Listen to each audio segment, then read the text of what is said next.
I'm currently a senior at UC Berkeley in my last semester, so I have to make it my best semester ever. And I'm studying philosophy, which I love very, very, very much. When she's not doing her schoolwork, Mimi Saunders can be found interning at the Peace Corps office in Oakland. As soon as she graduates, she hopes to take the next step, serving as a volunteer overseas.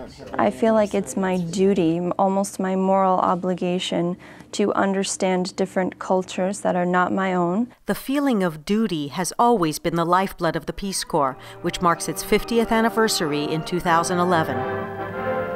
I have today signed an executive order providing for the establishment of a Peace Corps. John F. Kennedy launched the Peace Corps as one of his first major acts as president. Since then, nearly 200,000 Americans have joined the ranks, serving for 2 years in 139 different countries. Most applied while still in college, and UC Berkeley was no exception. But we have no time to lose.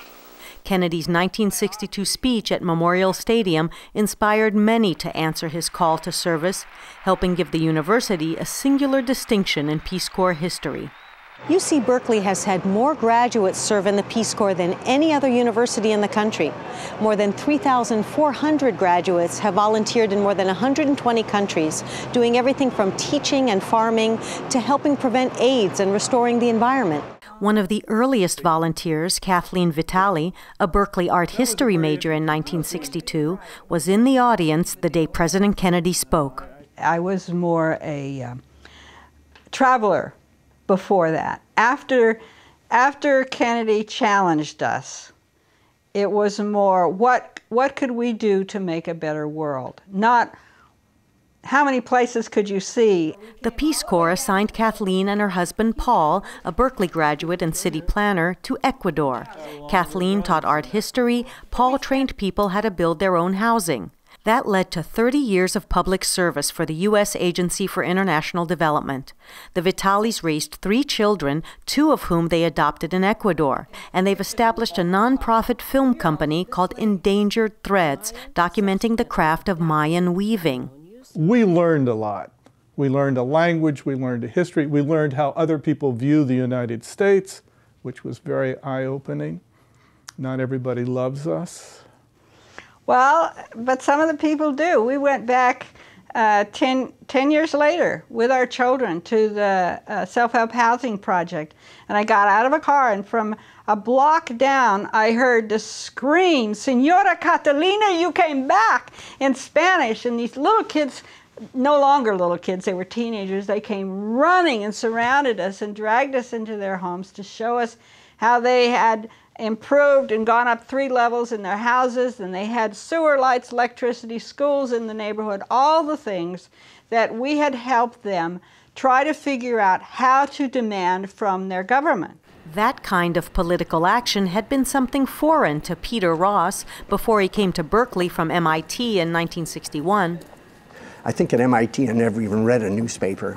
My 2 years here at Berkeley got me very interested in the world and other places. Ross was off to India in 1963, teaching math and science to high school students.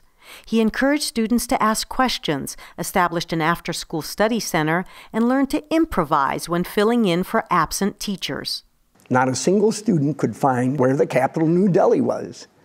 So I would make an impromptu geography lesson and make it fun and speaking in English. So I essentially never had free periods the whole rest of the year, which was fine. The Peace Corps led Ross to get his PhD in math and science education and become a teacher. And it spurred a lifelong devotion to volunteer work. He's done 12 environmental service trips with the Sierra Club and volunteers every Saturday at a hospital guest house for families of children with cancer. Everything is now brought together. There's going to be The experience of attending UC Berkeley still seems to lead many students into international public service, like Christine Russell, a 2009 graduate in history who's now volunteering in the Dominican Republic. We reached her through the internet.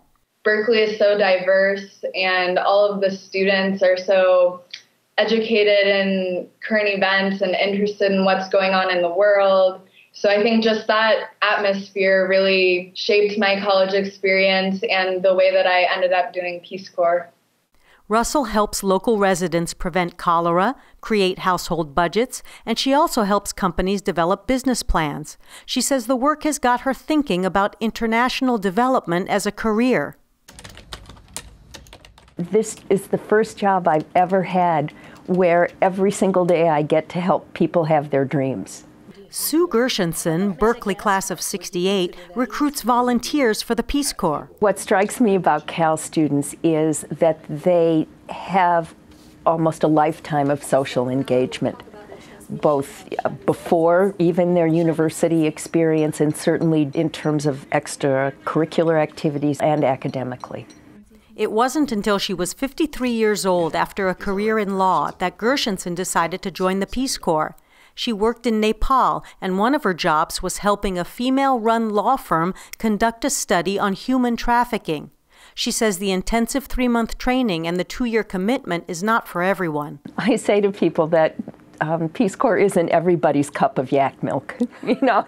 When Berkeley alumna Audrey McComb lost her job in environmental management for Lake Tahoe, she finally gave in to her longtime dream, joining the Peace Corps. And so I applied, and they sent me to Madagascar. But her experience hasn't been easy. She's helping set up a forest management system in an extremely small remote village with no plumbing, no electricity. On a shaky internet connection, she read from her blog. Things I hate about Madagascar. The rats peeing in my house, eating my food and my clothes, running across the bed at night. The leaking roof, bathing in cold, dirty water. She says one of the hardest parts is just breaking through the villagers' resistance to change, but she's determined to stick with it and make a difference. All of these Berkeley graduates seem to have a unique bond with the Peace Corps, a bond that endures time and bridges generations. The Peace Corps doesn't seem like an old-fashioned thing to me at all. It seems like it's very current, forward, which is very exciting. It's staggering to see the poverty that still exists. So there's a role for Peace Corps. Also, the role for Peace Corps is to get more Americans to appreciate their good luck, their fortune, and what a lot of people in the world suffer. From UC Berkeley, this is Roxanne Makasdjian.